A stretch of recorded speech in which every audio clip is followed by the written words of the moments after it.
अब दास इसीलिए बूढ़ा बुरा कहलाता है कि सच्चाई कहनी पड़ेगी मैंने, क्योंकि मेरे भगवान ने ड्यूटी ला दी। अब किसी ने तो सिर फुड़वाना ही पड़ेगा भाई, इस जनता को जगाने के लिए, इस भोली आत्माओं का कल्याण कराने के लिए। और जब ये जाग जाएंगे फिर आप पर झंडा उठा लेंगे भगवान का। फिर ये आप पर होंगे ऊपर न मुँह करके, जो नकली आचार्य बने बैठे, गुरु बने बैठे हैं, इनकी दुकान बंद हो जाएंगी। ये छुपते फिरेंगे, कितने विदेश में जाकर बसेंगे, ढूंढे भी नहीं पाओगे। ये अपने अनुयायियों का सामना नहीं कर सकेंगे एक दिन, इतना ज्ञान युक्त कर दूंगा इन प्राणियों को। और ये इनकी रांद कटी, ये गैर संसार जा गया।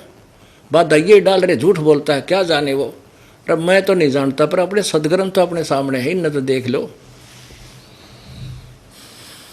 पुण्यात्मा, ये सदग्रंथ जो हैं ये इस दास के एक शस्त्र हैं, इस अज्ञान रूप अंधकार के साथ संघर्ष करने की। इन सदग्रंथों की दास को आवश्यकता बिल्कुल नहीं थी, क्योंकि जो दास को ज्ञान मिला है वो यथार्थ ज्ञान है, तत्व ज्ञान है। उस ज्ञान में कोई भी त्रुटि नहीं है। उस यथार्थ ज्ञान को, जो कबीर वाणी को, कबीर परमेश्वर द्वारा स्वयं दिए हुए पांचवें ज्ञान को, उस सच्चे ज्ञान को सच्चा ही सिद्ध करने के लिए इन सहयोगी सदग्रंथों का सहारा लेना पड़ता, जिसको आप जी सत्य मानते।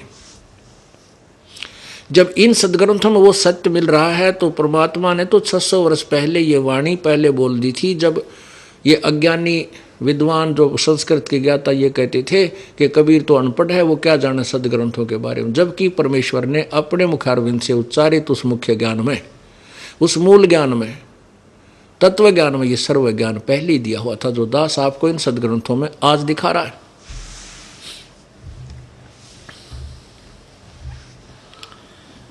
अब मेरे लिए ये इसलिए आवश्यक हो गए, जैसे दास कह दे कहीं खड़ा होकर या सत्संग में भी कि ब्रह्मा विष्णु महेश के माता पिता हैं, नासवान हैं, ये काल के बेटे हैं, तो दुनिया मेरा सिर फोड़ दे कि अच्छा बेवकूफ़ है, ये ब्रह्मा विष्णु महेश को ऐसे कहता है। और गीता जी अध्याय नंबर 7 के श्लोक नंबर 12 से 15 में, 20 से 23 में स्पष्ट किया हुआ है कि ब्रह्मा विष्णु महेश, रजगुण ब्रह्मा, सतगुण विष्णु, तमगुण शिव जी की पूजा ये मूर्ख लोग करते हैं, बुद्धिहीन राक्षस स्वभाव को धारण किए मनुष्यों में नीच दुष्कर्म करने वाले मूर्ख, ये मेरी भक्ति भी ना करते। यानी काल कहता, ब्रह्म कहता है, मुझे भी ना बजते, ब्रह्मा विष्णु महेश तक सीमित हो गए। और ये शब्द जब अगर किसी प्रमाण के कह दिए जाए तो रोज पेटू दिनों में कई वह। इसलिए ये सदग्रंथ आपके समक्ष दिखाने पड़ते हैं। मेरे लिए तो ऐसे हैं जैसे अंधे की लालटेन होती है। एक अंधा रास्ते में अंधेरे में जा रहा था, हाथ में लालटेन लिए था, आगे से बच्चे आ रहे थे उछल कूद मचाते हुए। उस अंधे ने आवाज़ लगाई, बेटा देखना मैं अंधा हूँ, देखना ध्यान से चलना मैं अंधा हूँ। वो बच्चे आकर के कहने लगे, बाबा क्या सचमुच तुम अंधे हो? हाँ कहाँ बेटा, मैं मुझे दिखाई नहीं देता। फिर तुमने अंधेरे में लालटेन किस लिए लिया है? कि तुम आँखों वालों के लिए कहीं मेरे में टक्कर ना मार दो, इस लालटेन की रोशनी में एक तरफ से हो जाओ। तो पुण्यात्माओं, ये सदग्रंथ दास की लालटेन है, ताकि ब्रह्मा विष्णु महेश के पुजारी मेरा सिर ना फोड़ दे, मेरे गिल ना टकरावें। इन सदग्रंथों की रोशनी तो दूर हो जाते, एकदम देखते ही फिक्के होकर के साइड पकड़ जाते।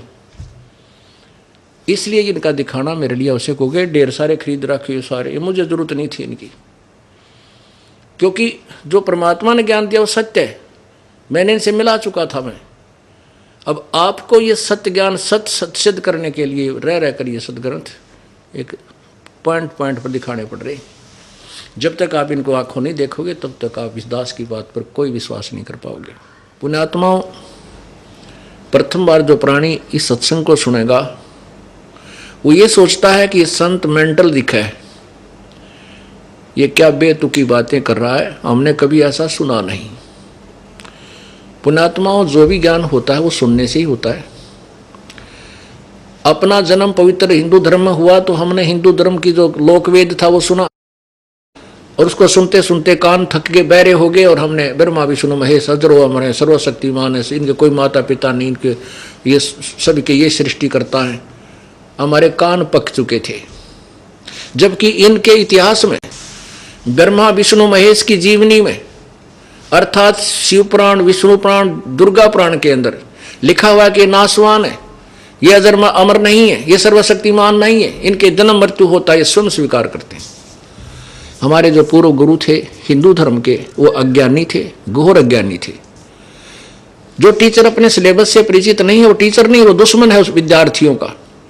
हमारा सिलेबस 18 पुराण, श्री मद्भगवत गीता और 4 पवित्र वेद, और 5वां वेद से तो आप परिचित नहीं थे, लेकिन हिंदू धर्म के जो शास्त्र माने जाते हैं वैसे तो विश्व के अंदर के सभी प्राणियों के लिए ही ये सदग्रंथ है, क्योंकि पवित्र 4 वेद, पवित्र श्रीमद् भगवत गीता, पवित्र 18 पुराण उस समय रचे गए थे, उस समय लिखे गए थे जब ना कोई धर्म था, ना हिंदू था, ना मुसलमान, सिख, ना ईसाई। फिर भी वर्तमान में ये शास्त्र हिंदुओं के नाम किए हुए हैं। फिर भी हम मानते हैं चलो हिंदुओं के नाम जो शास्त्र हैं, हिंदुओं के गुरु परिचित नहीं थे इनमें क्या लिखा है, तो टीचर ठीक नहीं थे, उन्होंने हमें मिसगाइड कर दिया। इसी कारण से पवित्र हिंदू धर्म के अंदर इतने विकार पैदा हो गए, क्योंकि जो लाभ हम भगवान से लेने के लिए चले थे वो नहीं मिले, क्योंकि ब्रह्मा विष्णु महेश केवल वर्क डन दे सकते हैं, किया हुआ कर्म ही दे सकते हैं जो आपका पूर्व जन्म का है। इसमें कोई परिवर्तन ब्रह्मा विष्णु